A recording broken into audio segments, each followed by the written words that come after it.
Olá, meus cumprimentos a todos, aqui estou eu para mais um vídeo. E dessa vez vou dar continuidade ao estudo sobre Deus. Vamos tratar sobre os atributos da divindade. Para tanto, vamos recorrer à pergunta 13 de O Livro dos Espíritos, que é a seguinte: quando dizemos que Deus é eterno, infinito, imutável, imaterial, único, onipotente, soberanamente justo e bom, temos ideia completa de seus atributos? Resposta dos Espíritos: do vosso ponto de vista, sim, porque credes abranger tudo.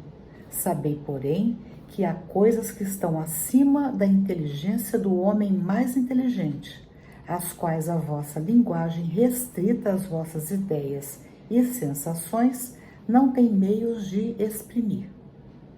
A razão, com efeito, vos diz que Deus deve possuir em grau supremo essas perfeições, porquanto se uma lhe faltasse ou não fosse infinita, já ele não seria superior a tudo. Não seria, portanto, Deus. Nós vamos, a partir de agora, pensar nesses atributos e as suas implicações para as nossas vidas. Então, Deus é eterno. O que quer dizer isso? Que Deus não teve começo nem terá fim. E nós somos eternos? Não, nós somos imortais. Ou seja, nós tivemos um começo, Deus nos criou. Agora, a partir do momento que Deus nos criou, nós não temos um fim.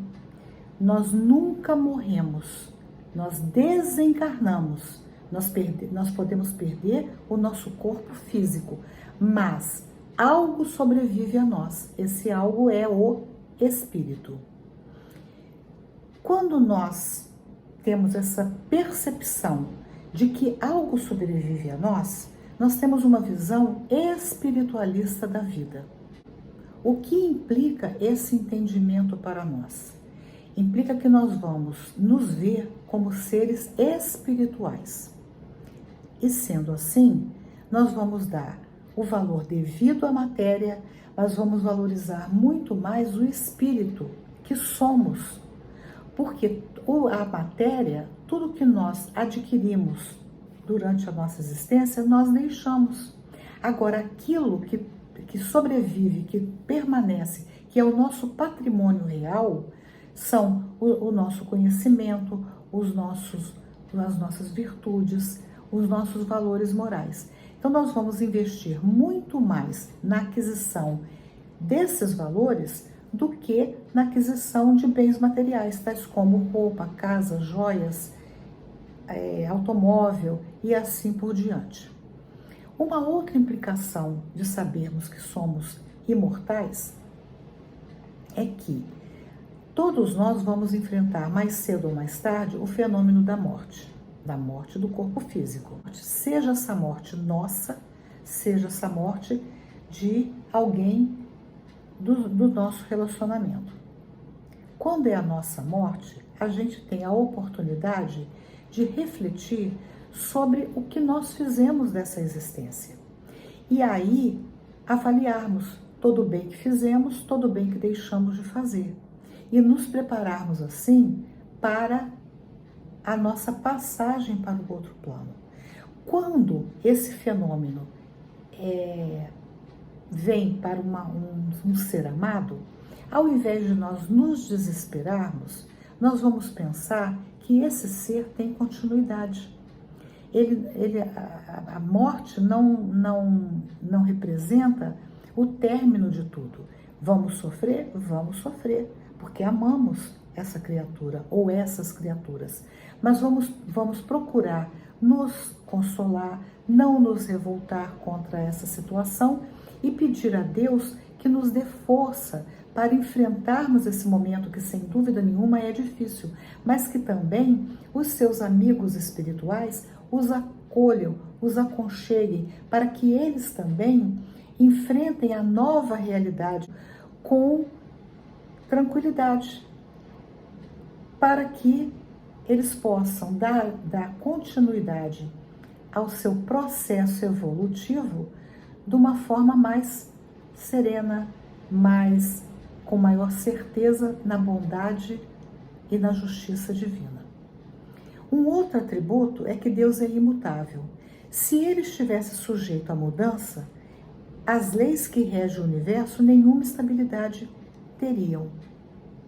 Então, olha como é alentador a gente saber que ele é imutável e que suas leis são estáveis. Nós podemos ter certeza de que estamos submetidos a leis que não variam de acordo com o humor de um ser que muda a todo momento.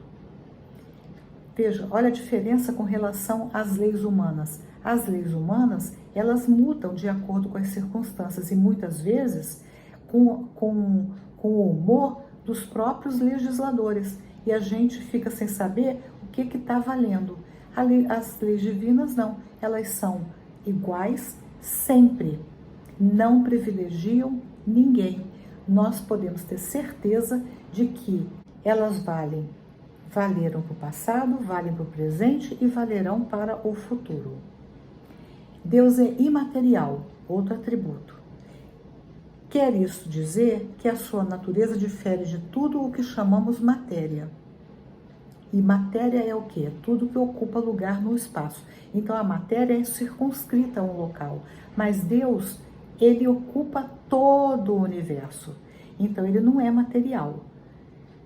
Continua aqui o texto. De outro modo, ele não seria imutável, porque estaria sujeito às transformações da matéria. A gente não sabe que a matéria pode passar de um estado para o outro? Por exemplo, do estado sólido para o estado líquido, do estado líquido para o estado gasoso? Deus não sofre nenhuma dessas transformações, porque ele é imaterial. Deus é único. Se muitos deuses houvesse, não haveria unidade de vistas. Quer dizer, vários deuses estariam regendo o universo, cada um com a sua concepção. E também não haveria unidade de poder. Vários deuses mandando no universo e na ordenação do universo. A unicidade de Deus, ela é muito importante para nós, porque quando nós acreditamos, quando nós entendemos que Deus é único, nós podemos ter certeza de que não existem deuses se confrontando. Ele é único. Por muito tempo se acreditou na existência de vários deuses. Vamos pensar aqui nos deuses da mitologia grega. Eles, um competia com o poder do outro. Hoje, nós não temos mais esses deuses da mitologia grega, mas nós temos a crença, alguns de nós acreditam na existência do que algumas religiões chamam de demônio, entre aspas. O que isso é para nós dentro da doutrina espírita? O demônio não é um ser que compete com Deus. Ele pode até odiar Deus, mas ele é um ser, é um espírito criado por Deus que ainda não desenvolveu as suas virtudes morais. Então ele ainda se dedica ao mal. Dentro da doutrina espírita, esses seres é o que nós vamos chamar de espíritos obsessores. Eles se sentem prejudicados, eles odeiam e por isso eles vão procurar se vingar daqueles seres que eles acreditam que um dia fizeram mal para ele. Então, o que acontece em doutrina espírita quando eles se manifestam, por exemplo, numa reunião mediúnica? Eles chegam raivosos, eles chegam dizendo que eles odeiam, que eles querem mesmo prejudicar aquele ser que eles estão obsidiando. Nessas reuniões, procura-se desenvolver nesses espíritos a noção de que o mal faz mal. A vingança não leva à felicidade. E aquele ser que ele acredita que um dia fez mal para ele, realmente isso pode ter ocorrido. Mas se vingar desse ser não resolve a sua problemática. Então, qual é a terapêutica desse processo de simbiose entre obsessor e obsidiado? Porque no final é isso que acontece. Um está ligado ao outro por esses laços de desafeto que muitas vezes vêm do passado. Esses laços de desafeto que os une. Qual é a terapêutica? O perdão das ofensas. A oração. E muitas vezes também se recomenda que a pessoa procure um médico para que ela seja medicada, para que ela se acalme, e também o tratamento psicológico. No centro espírita, o tratamento é espiritual. Ele vai receber o passe, a água fluidificada, vai ser oferecido para ele os estudos para que ele entenda como que se dá todo esse processo que nos vincula uns aos outros. O próximo atributo é que Deus é onipotente. Então isso quer dizer que ele tudo pode. O fato dele tudo poder não quer dizer que ele vai nos atender. Atender aos nossos caprichos.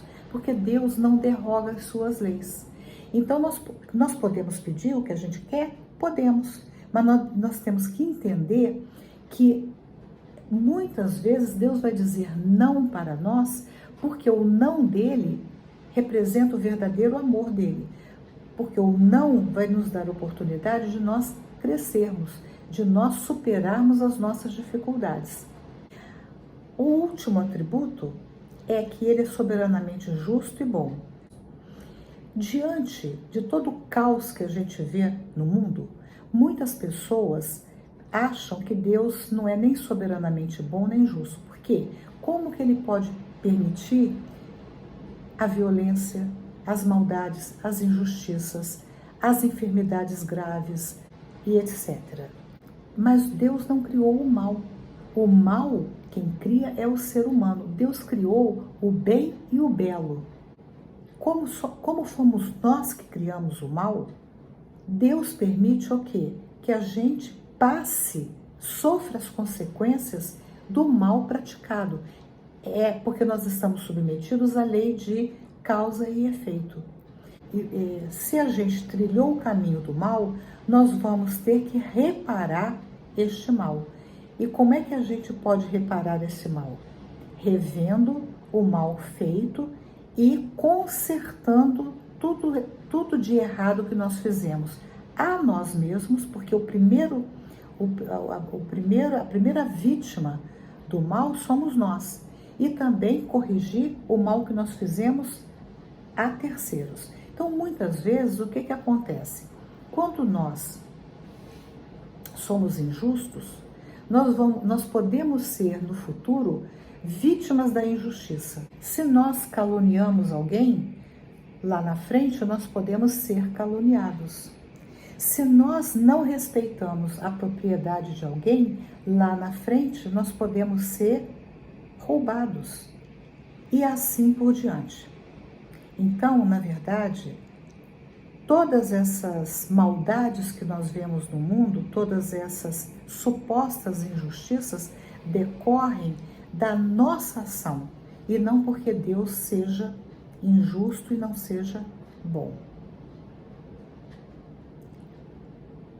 Gostaram desse vídeo?